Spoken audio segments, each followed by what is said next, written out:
Últimamente no me siento yo mismo. Todo parece carente de sentido y vacío. Continúa. Sé que el planeta se está calentando cada vez más. Sé que habrá incendios forestales, sequías e inundaciones como nunca. Tendremos tormentas y huracanes, y las especies desaparecerán. A veces simplemente cierro los ojos y finjo que no está pasando.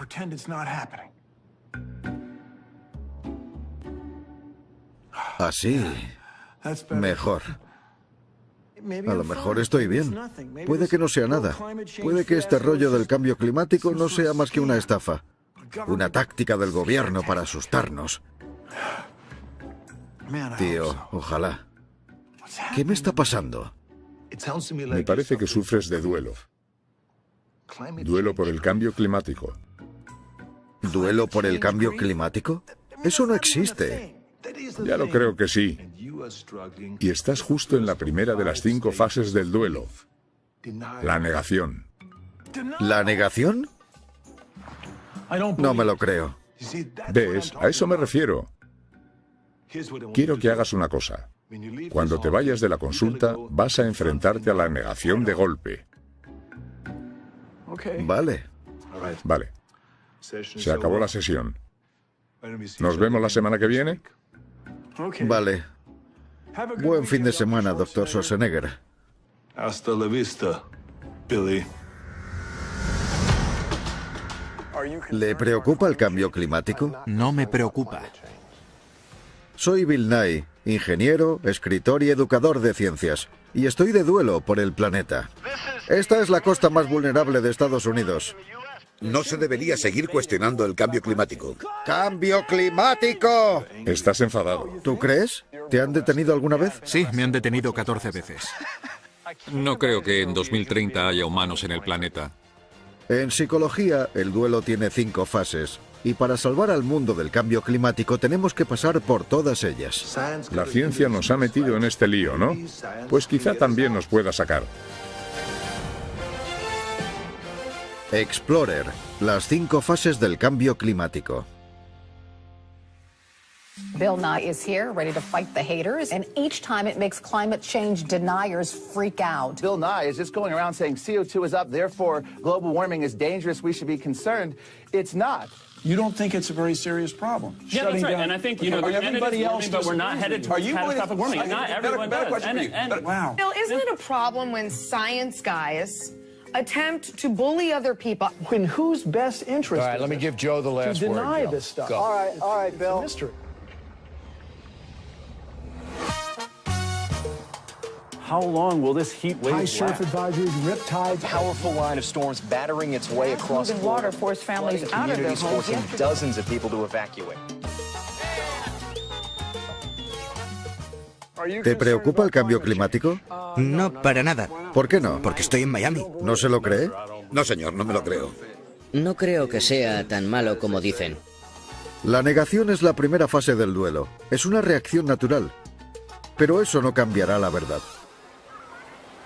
El 99,9% de los científicos del mundo dicen que las emisiones de dióxido de carbono de nuestros coches, aviones, trenes, fábricas y todo para lo que quemamos combustibles fósiles está provocando el recalentamiento de la Tierra. Porque emiten CO2 a la atmósfera más rápido de lo que los océanos y las plantas pueden absorber.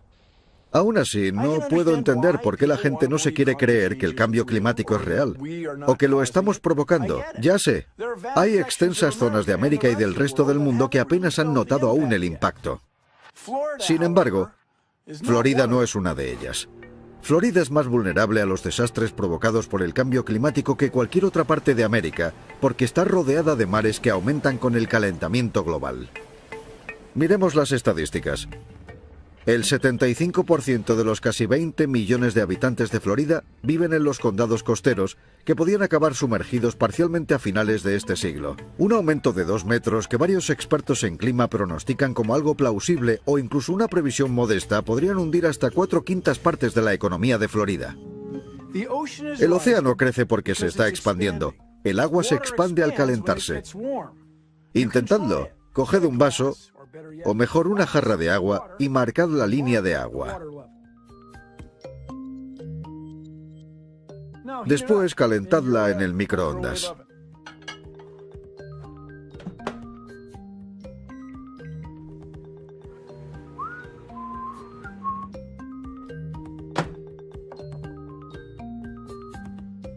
Mirad, el nivel del agua ha aumentado. Esto marca 1,8 metros por encima del nivel del mar. Cuando el océano aumente esto, toda esta zona se cubrirá de agua. Y no solo esta zona, esa zona, eso es Miami. Miles de millones de dólares, millones de personas que tendrán que irse. Es difícil apreciarlo desde este prado, así que os lo enseñaré desde el aire. Ya estamos, despejado de nubes. Esta es probablemente la costa más vulnerable de Estados Unidos, ¿verdad? Sí, así es. Ese terreno es realmente valioso ahora mismo. Sí. Pero en 30 años... estará cubierto por el agua. Bajo el agua, ha dicho. Y aún así Miami está viviendo un auge de construcción. En 2015 los contratos de inmuebles residenciales están a más del 40%. Algunos bancos de la región avisan que pronto dejarán de conceder hipotecas a 30 años porque saben que el valor de las propiedades se hundirá cuando las casas empiecen a inundarse. Fijaos en todos esos edificios. Cuando aumente el nivel del mar, la playa desaparecerá. Lo bueno es que podrás venir con tu barco y entrar directamente en casa. Ah, eso está bien. Creo que la playa empezará a desaparecer en 15 o 20 años. El Dr. Ben Kirkman es uno de los principales expertos en climatología de Florida. En 2014, cuando el gobernador del estado Rick Scott dijo que no tenía ninguna política sobre el cambio climático, el Dr. Kirkman y 4 expertos más se citaron con él para tratar el tema.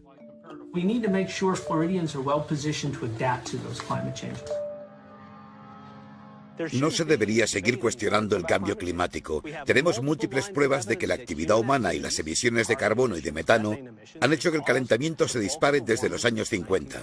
El debate debería tratar sobre cómo diseñar soluciones para este problema. Pero ahora mismo en Florida no existe ningún debate. Incluso algunos soplones dicen que los funcionarios que trabajan para el gobernador Scott tienen prohibido decir la frase cambio climático. Mirad estas evasiones oficiales al respecto durante una audiencia presupuestaria. Are you familiar with the new procedures that FEMA issued just this week dealing with climate change? Future versions of our mitigation plan will be required to have language discussing that issue. What issue is that? The issue that you mentioned earlier regarding... So much. What were those words you were using? I used climate change, but I'm suggesting that maybe as a state we use atmospheric reemployment. That might be something that the governor could get behind. El gobernador Scott y ciertos miembros de su administración se negaron a participar en mi entrevista. No me sorprende. Discutir un problema que requiere dinero sin una recompensa inmediata no debe ser la mejor forma de conseguir votos. ¿Le preocupa el cambio climático? No, no me preocupa el cambio climático. Pero al menos un político floridano tuvo el valor, bueno, la audacia de recibirme. El congresista Mike Hill, representante de la comunidad costera, segundo distrito de Pensacola. No creo que el cambio climático esté provocado por el hombre. Ya hemos vivido ciclos como estos, de recalentamiento, enfriamiento, recalentamiento y enfriamiento. Y la Tierra siempre ha sobrevivido. La tasa de emisión de monóxido de carbono en la atmósfera ahora es más rápida que en los últimos 680.000 años. ¿Pero quién recogía datos hace 600.000 años? La nieve, cuando se perfora en el hielo de Groenlandia y se saca una barra de hielo de 3 kilómetros. ¿Vale? Entre los copos de nieve hay burbujas de una atmósfera anterior. Vale, y lo que se ve en esos paneles de hielo son los periodos de calentamiento y enfriamiento sucesivos. Lo que se ve es el ritmo. Esa es la clave, congresista, la velocidad a la que están cambiando las cosas. Hasta ahora. Reflexionad sobre esto. 14 de los 15 años más cálidos de la Tierra registrados han sido a partir del 2000. Pero la última vez que se registró el mes más frío fue en 1916. Julio de 2015 fue el mes más cálido jamás registrado. ¿Y usted cree que es natural y que los humanos no tenemos nada que ver? Sí, creo que simplemente ocurre. Como legislador, debo pensar lo que se va a hacer para solucionar el calentamiento global por parte de una agencia gubernamental. ¿Es fiscalmente responsable? ¿No hay problemas de inundación en Pensacola? Pensacola tuvo una inundación el año pasado y el anterior. La gente de mi bando cree que no es una coincidencia. Hubo costes asociados a eso, ¿no? Claro. La inundación sin precedentes que azotó Pensacola en 2014 costó unos 150 millones de dólares entre la reconstrucción y los nuevos sistemas de protección contra inundaciones. Es el triple de los ingresos anuales de toda la ciudad. Ahora solo imaginaos el precio si se inunda toda la costa de Florida. Tanto dióxido de carbono tan rápido provocará que el océano aumente y que la gente que viva en la costa tenga que desplazarse. Vale, no. Digamos que se desplazan. ¿Y? ¿A dónde irán? ¿Del sur de Florida a dónde? Al interior. ¿Pero dónde? Donde haya sitio, y eso suponiendo que ocurriera. Vale, supongamos que esto ocurre en los próximos 30 años.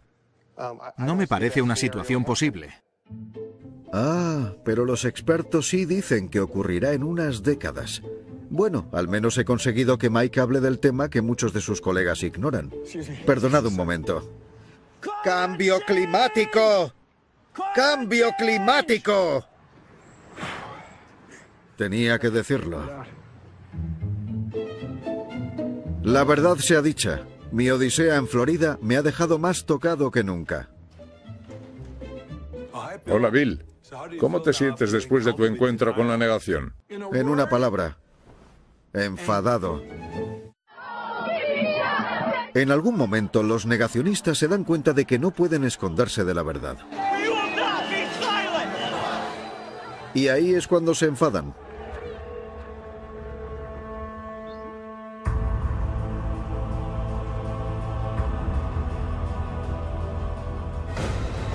Hay pocos lugares en el mundo más exasperantes que la región de las arenas bituminosas de Alberta, Canadá, uno de los mayores proveedores de energía de Norteamérica. Si se construye el oleoducto XL Clave, su petróleo saldrá de aquí.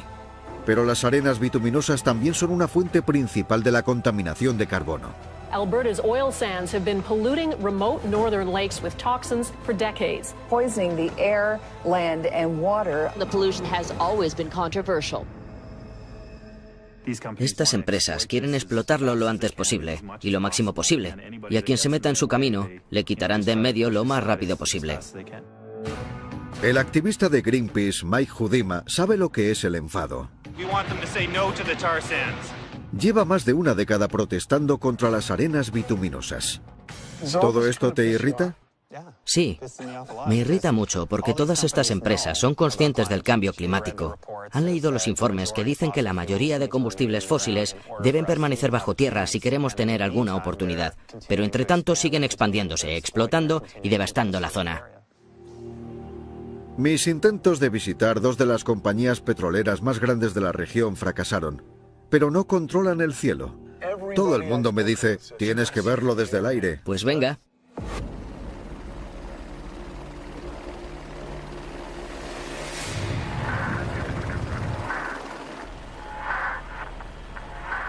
Los bosques perennes de Canadá, conocidos como los pulmones norteños de la Tierra, debido a su enorme producción de oxígeno, han sido nivelados durante miles de hectáreas, reemplazados por hombres y maquinaria, con el fin de llegar a la arena bituminosa que yace bajo los árboles.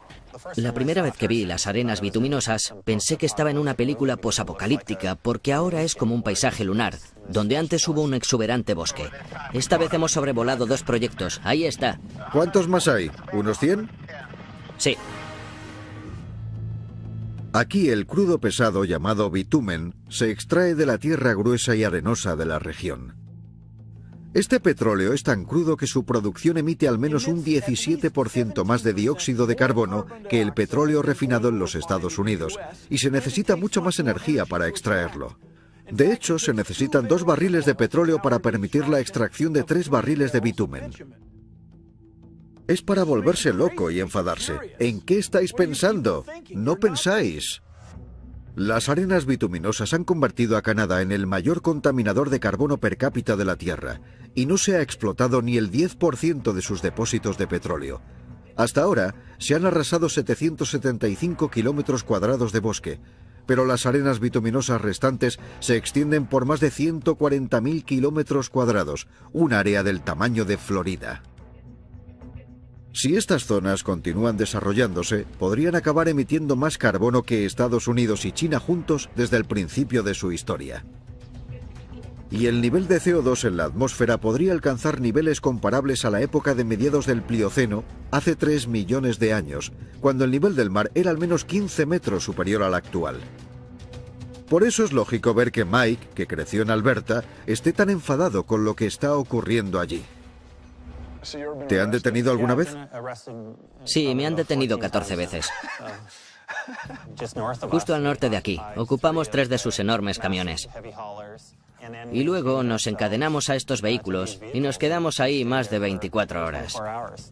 Vaya. Creo que esto forma parte del cambio que necesitamos hacer y en la cronología en la que debemos hacerlo. Desde el aire se ve el conjunto, pero no se puede oler. He olido el crudo varias veces y esto no es crudo, es otra cosa, alguna otra sustancia. Así es como huelen las arenas bituminosas. Estoy acostumbrada a este olor. Melina Labucan Máximo es otra activista cuya misión en la vida es detener el desarrollo de las arenas bituminosas.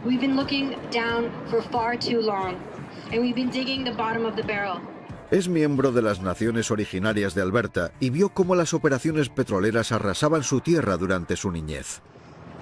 Ya está bien, no podemos vivir así. Los mayores dicen, si destruyes la tierra, te destruyes a ti mismo. Y eso es lo que estamos haciendo. Para Melina, las consecuencias climáticas a largo plazo de las arenas bituminosas son exasperantes. Pero lo que más le enfada son los daños colaterales que la industria petrolera está ocasionando a su propia comunidad. Esto es la guardería, ¿no?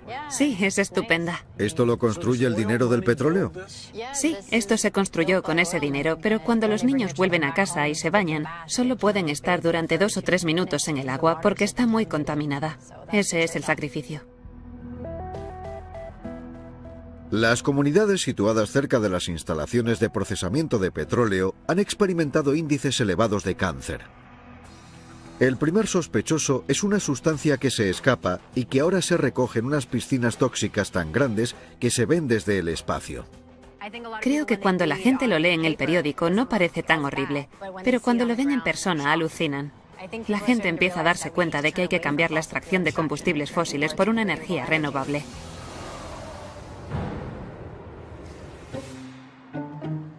En serio, si no detenemos a estos contaminadores, en unos años la mitad de nosotros estará bajo el agua y la otra mitad estará ahogándose con el smog de carbono. Estás progresando. El enfado es la segunda fase del duelo. Ah, el duelo. Sí, se me había olvidado. Estoy de duelo por todo el planeta. Sí, y el enfado es una parte natural del proceso. Vale, entonces comienza con la negación y luego viene el miedo. Ilumíname, doctor. ¿A dónde me llevará ahora este duelo? A la negociación. Vas a empezar a buscar formas de hacer un trato, de negociar una salida fácil. Esperad. Pero no hay ninguna salida fácil. No cabe duda. Estamos en un peligroso camino hacia océanos desbordantes, fuertes tormentas, calor extremo y devastadoras sequías. Pero somos una especie inteligente, ¿no? Si nos detenemos y reflexionamos, seguro que buscamos una salida a este lío del cambio climático antes de que nos lleve a la perdición. ¿No? La negociación es la tercera fase del duelo. Es la fase en la que intentamos negociar la salida de una crisis, pensando, si hago esto, quizá evite el problema. Hay muchas negociaciones en la actualidad en el gran negocio de las emisiones de carbono. Las empresas se ven obligadas a ser más ecológicas y eso es maravilloso. Pero a corto plazo, ser ecológico cuesta dinero. Existen costes de establecimiento para convertirse a la energía renovable. Por eso, los titanes de la industria buscan formas de aprovecharse de la revolución de la energía verde. Una de las ideas principales para lograrlo se llama limitación y comercio. Exige a los grandes emisores de CO2 que mantengan sus emisiones por debajo de un determinado nivel, el límite, o que paguen una buena multa. Para hacer esto pueden detener sus emisiones adoptando una energía más limpia o compensar sus emisiones comprando lo que se conoce como créditos de carbono, generados por proyectos que reducen las emisiones de carbono. Y ahí está el negocio. En principio es una gran idea, y es el plato fuerte de muchos planes de reducción del cambio climático. Pero los críticos dicen que los grandes contaminadores juegan con el sistema y explotan el cambio climático para su beneficio, falseando sus informes de emisiones y vendiendo compensaciones de carbono que no generaron. Se necesita una fuerte vigilancia para que esta idea sea efectiva. Por raro que parezca, algunos de los mayores ganadores en este juego son los vertederos, que venden las compensaciones de carbono extra que generan, convirtiendo la basura en energía renovable. Sí, así es, la basura se vuelve ecológica. Este va a ser un día muy caluroso, amigo. En los vertederos del país, como este del norte de California, donde la limitación y comercio es la ley, los ingenieros convierten el gas metano de la basura putrefacta en combustible. Estamos cargando con gas natural del vertedero. Y vendiendo créditos de carbono, ganan siendo tan eficientes energéticamente. El biocombustible creado puede acogerse a los créditos de combustible bajo en carbono. Y al adquirir esos créditos podemos vendérselos a las empresas petroleras, utilidades públicas o grandes generadores de carbono obligados por la limitación y comercio. Cogemos un pañal sucio, una manguera, madera o lo que sea que haya en un vertedero y capturamos ese gas. Usamos enormes motores de turbina para generar electricidad y la vendemos en la red. ¿Generáis mucha más electricidad de la que necesitáis? Sí, podemos abastecer a 8.000 hogares al año con la cantidad de gas que se crea aquí, además de abastecer a esta central. Esto es gas de vertedero. Estamos sobre basura. Las bacterias de este vertedero están digiriendo la basura y produciendo gas natural. Perforan 45 metros con una tubería llena de agujeros y colocan un pequeño aspirador en ella para sacar el gas del vertedero hasta esa central de gas natural líquido.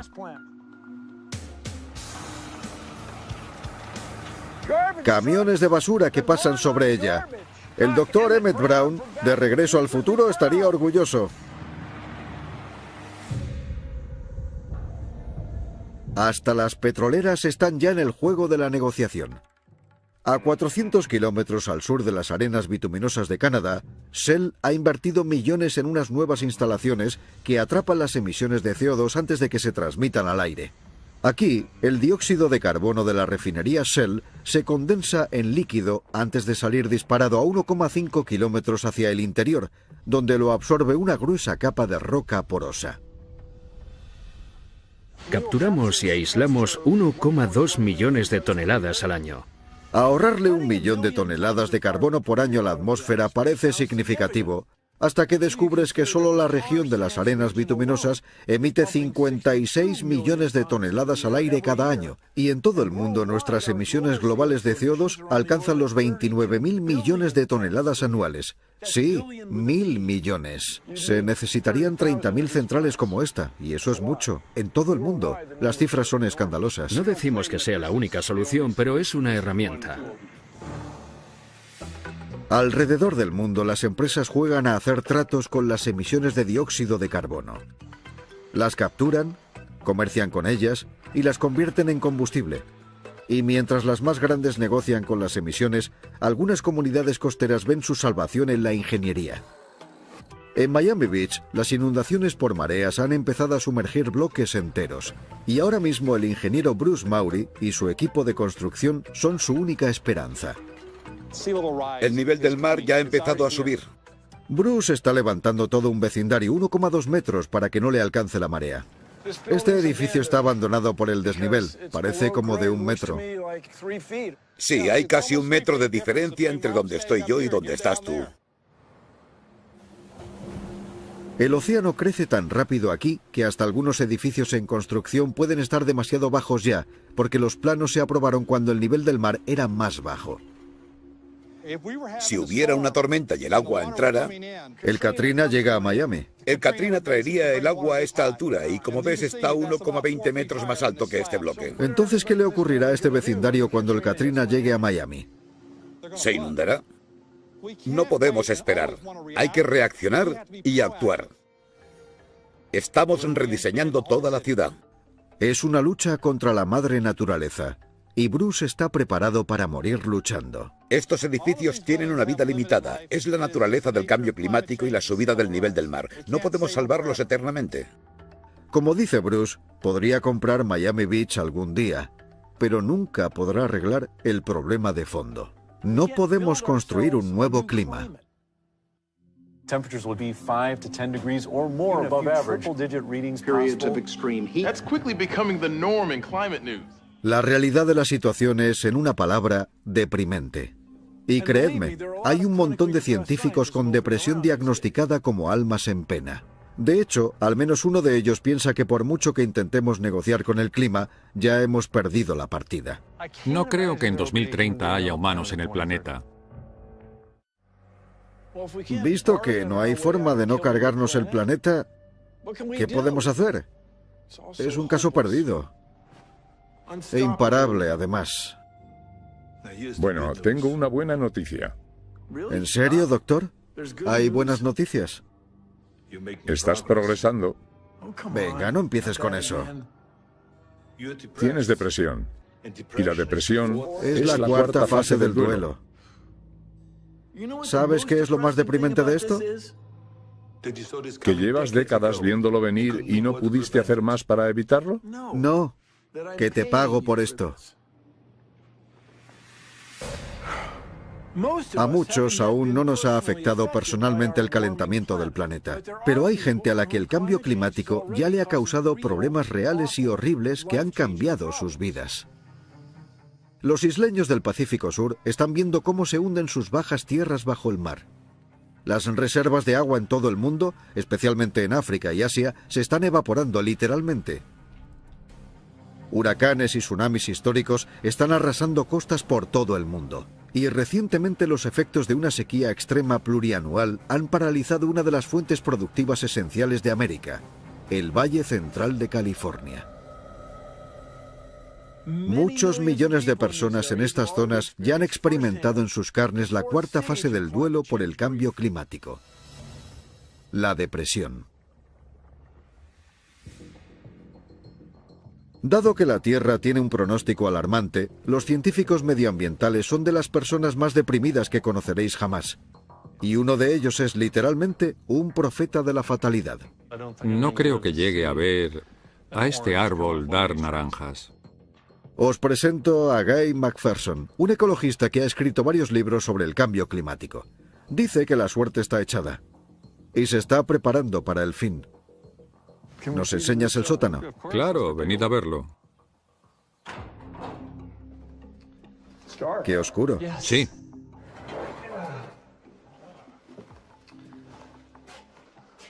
Estamos en la tierra de la comida enlatada. En 2007, Guy tuvo un mal augurio y se dedicó a prepararse para el día del juicio final. Dejó su cátedra titular y se mudó con su esposa Sheila a un remoto rincón al sureste de Nuevo México, donde espera que la abundancia de recursos naturales les aísle, al menos durante un tiempo, del acelerado cambio climático. Estuve haciendo una investigación primaria sobre el cambio climático desde posgrado, a mediados de los 80, así que llevo mucho tiempo estudiando este problema. El cambio climático se adelanta a la capacidad de los organismos para adaptarse, no se adaptan lo bastante rápido. No moriremos porque no seamos una especie adaptable, porque lo somos. El problema es que todos los demás organismos de los que dependen nuestras vidas, como los que nos alimentan, morirán. ¿Cuánto tiempo nos queda? ¿Cuándo llegará el día? No creo que en 2030 haya humanos en el planeta. Creo que el hábitat para los humanos habrá desaparecido antes de eso. ¿Crees que en 15 años se habrá perdido el hábitat suficiente para que todos desaparezcamos? Tu mujer y tú incluidos. Creo que será así, sí. ¿Qué pruebas tienes? La más importante es la fuga de metano del océano Ártico. Cuanto más calor hace, más metano se emite. El metano es un gas creado por la descomposición del material orgánico, como la basura del vertedero. En el Ártico, una gran cantidad de metano lleva milenios atrapada debajo del permafrost. Dado que el mundo se va recalentando, sería lógico que este metano se acabara liberando. El metano es un gas invernadero mucho más poderoso que el dióxido de carbono incluso, y si se liberan grandes cantidades de metano, el mundo se recalentará extraordinariamente rápido. ¿Cómo moriremos? ¿Nos moriremos de hambre? ¿Nos moriremos de sed? Probablemente se nos llenen los pulmones de polvo o nos muramos de hambre. Y tú aquí esperando a que el mundo perezca. Hombre, no. Mi intención es informar a la gente de los factores que yo he tardado tantos años en descubrir. Vamos a morir todos. ¿Qué? Sí, sin excepciones. Por Dios, qué depresión. La hipótesis de Guy hace que cualquiera se dé a la bebida. Bueno, tenemos esto. Si no quieres tomarte las pastillas, tienes esto. Por el fin del mundo.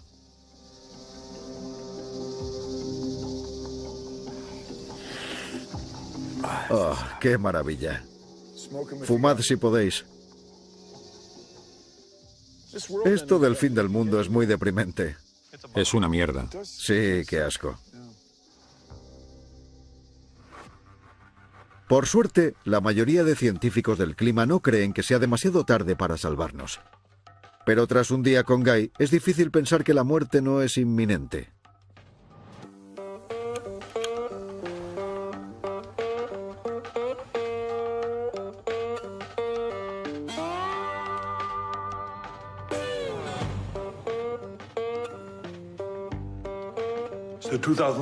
Bueno, ¿dijo 2030? Sí, 2030. Vaya. Sí, vaya. Ahora no te deprimas tú.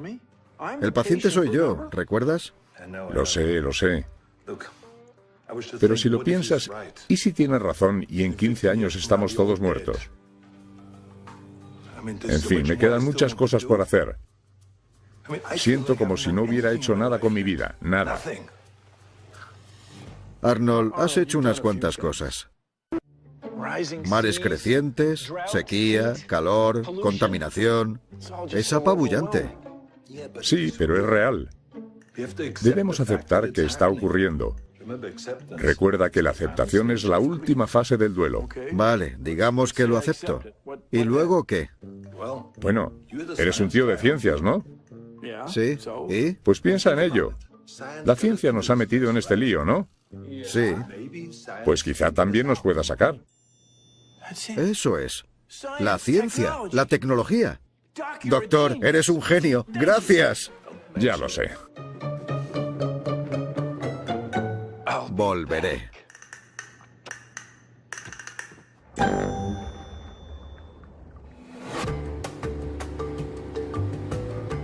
Ser ecológicos no tiene por qué ser una lata. A lo largo de la historia, los inventos más geniales han surgido de la necesidad. Y hoy en día, la aceptación del cambio climático da paso a formas tremendamente innovadoras de combatirlo. Los ingenieros diseñan ciudades flotantes que puedan reemplazar zonas perdidas por el crecimiento del mar. Un geofísico está creando árboles sintéticos capaces de absorber 1000 veces más CO2 que los de verdad. Y una nueva generación de coches eléctricos reescribe las normas viales. Ya hace tiempo que hay coches eléctricos. Antes no eran convencionales porque son muy caros, su batería dura poco y su velocidad es limitada, por no hablar del empeño comprobado de fabricantes de coches y petroleras para ocultar su existencia. Sin embargo, ahora los coches eléctricos podrían ser algo genial e imparable. El Roadster de Tesla ahora puede recorrer 640 kilómetros entre carga y carga, y la compañía está montando estaciones de carga gratuitas, llamadas superchargers, por todo el país. Ahora se puede ir de una costa a otra sin parar a repostar. El objetivo a largo plazo es abastecer a todas estas estaciones con energía limpia y renovable, lo que crearía un sistema de transporte totalmente libre de carbono. Si eso no os parece emocionante, probad a conducir uno. ¿Cómo corren estos bichos? Vale. Vas a acelerar de 0 a 60 en 2,8 segundos. Genial. 3, 2, 1. ¡Wow! Casi me desmayo como un piloto de combate. ¡Es la leche! ¡La leche! ¡Cómo mola! Me alegro. Es genial ver que algunas de las empresas más grandes del mundo adoptan energías limpias. Google es una de las empresas tecnológicas más grandes y con mayor eficiencia energética del mundo.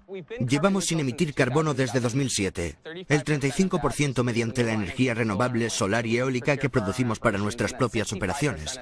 Y el 65% mediante compensaciones de carbono por las que invertimos en reducir las emisiones de otro sitio y usamos eso en detrimento de nuestras emisiones. Estáis muy metidos en las energías renovables. Mucho. No cabe duda. Hay un montón de innovaciones de energía renovable que pueden llevarnos hacia un futuro más verde.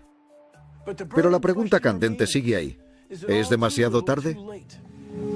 Even if promised cuts to CO2 emissions are met, planet Earth is in trouble. And at this point, there's nothing we can do to stop it. There is such a thing as being too late when it comes to climate change. All of us are going to die, and our species will go extinct. He conocido a un hombre en Nuevo México, Guy McPherson, que cree que la humanidad desaparecerá en 15 años, en 2030, debido al cambio climático. ¿Qué opinas de eso? Bueno, no soy tan pesimista. El cambio climático es una amenaza muy seria, pero es un problema con solución. El profesor Mac Jacobson, de Stanford, es uno de los cerebros más brillantes en climatología y uno de los más optimistas.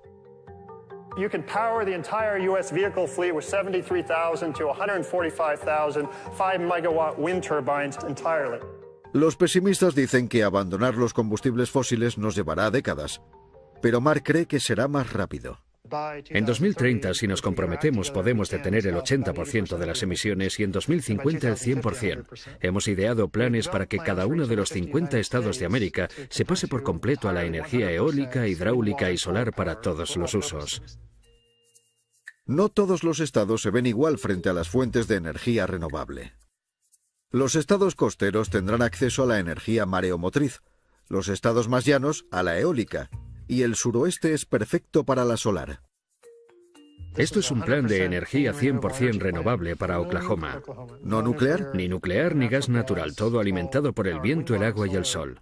A ver, Alaska. Alaska está muy al norte, así que no recibe demasiado sol. En nuestros planes asignamos el 70% de su energía total al viento. ¿El 70%? Sí, es increíble. El viento es con diferencia la forma de electricidad más barata en Estados Unidos. ¿Tenéis los planes? Sí.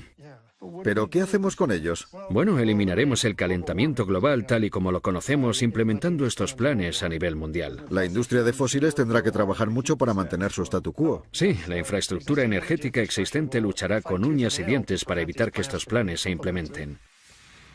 No cabe duda de que tenemos la tecnología y los conocimientos para cambiar el mundo, pero la tecnología sola no nos salvará.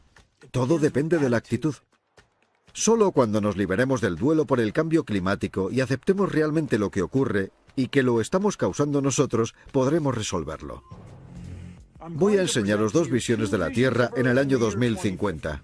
Os sorprenderá la enorme diferencia que hasta las acciones más pequeñas pueden dejar en herencia a las futuras generaciones. Eso si les dejamos alguna. Bueno, Bill, ¿qué tal te encuentras? Bill, ¿dirías que estás empezando a aceptar tu duelo? Sí, sí. ¿Y cómo lo has conseguido? Adivínalo.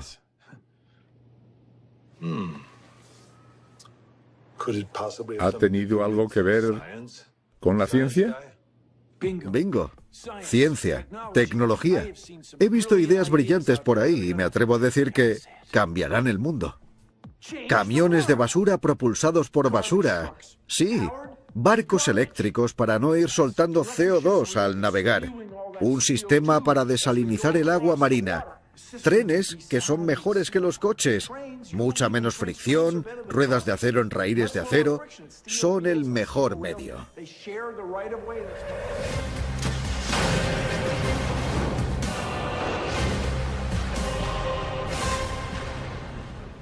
Y no tienen que acelerar para entrar en la autopista. Son mucho más eficientes.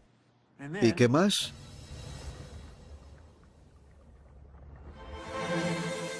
Puede que aún esté en nuestras manos.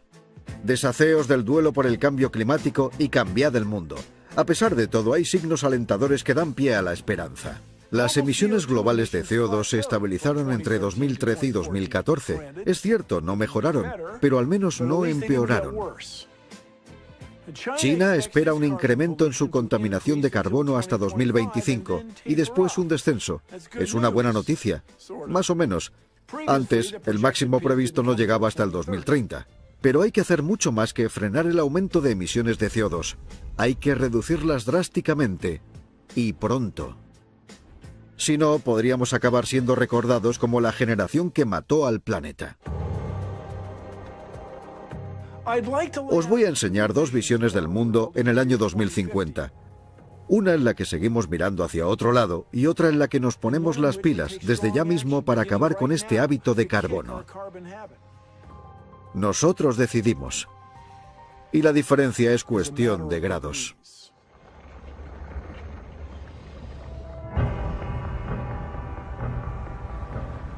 Si seguimos por el mismo camino, seguir fieles a los combustibles fósiles como fuente de energía primaria, probablemente notaremos un cambio de 3 grados centígrados a mitades de siglo sobre los niveles de 1880.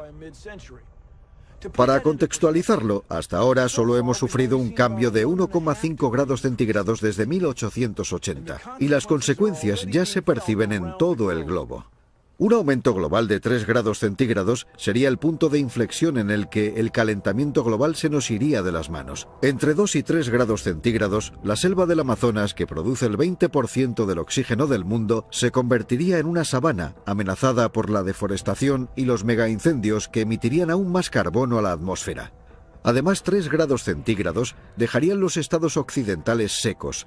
Las rocosas no tendrían nieve y el poderoso río Colorado estaría seco la mitad del año. La fuerza de los huracanes aumentaría media categoría respecto a la máxima categoría actual, la 5. ¿Deberíamos crear una categoría 6? Y con las tierras de cultivo ahogadas por la sequía, los alimentos y el agua se diezmarían. Esto pondría en peligro las vidas de millones o miles de millones de personas, por no mencionar las de numerosas especies animales y vegetales. ¿Otra depresión? Yo sí. Pero miradlo así, aún podemos evitar lo peor de todo esto. A estas alturas el consenso científico es que un aumento de unos 1,5 grados centígrados ya es inevitable, teniendo en cuenta las emisiones de carbono hasta la fecha. Pero tendremos una oportunidad de recuperación a largo plazo si detenemos el termómetro ahí. Y podemos hacerlo. Si como comunidad global abandonamos tajantemente los combustibles fósiles, como el carbón, el petróleo y el gas natural. Si los reemplazamos con la abundante energía limpia que podemos obtener del sol, el viento y el agua, dejaremos de contaminar nuestra atmósfera y salvaremos millones de vidas. Y dejaremos en herencia a las futuras generaciones un mundo que se parezca al menos un poco al nuestro. Nuestro éxito o fracaso depende en gran parte de las acciones de gobiernos e industrias en todo el mundo. Pero la revolución energética puede empezar desde abajo. Entonces, ¿qué podemos hacer? Bueno, hay muchas formas sencillas y efectivas de aportar nuestro granito. Caminar, usar más la bici, el transporte público, comprarnos un coche eléctrico, subir el termómetro un par de grados en verano y bajarlo un par en invierno, instalar paneles solares en el tejado, hablar con nuestra cartera sobre recompensar a empresas que minimicen su huella de carbono. Y decirles a nuestros gobernantes que nos importa nuestro planeta y que esperamos que hagan todo lo posible para protegerlo. ¡Cambio climático! Lo último que debemos hacer es dejar que el duelo por el cambio climático nos deprima. Tenemos que pasar por las fases de negación, enfado, negociación y depresión y aceptar la misión que se nos encomienda. Es una misión muy sencilla: tratar al planeta como trataríamos a nuestra casa. Al fin y al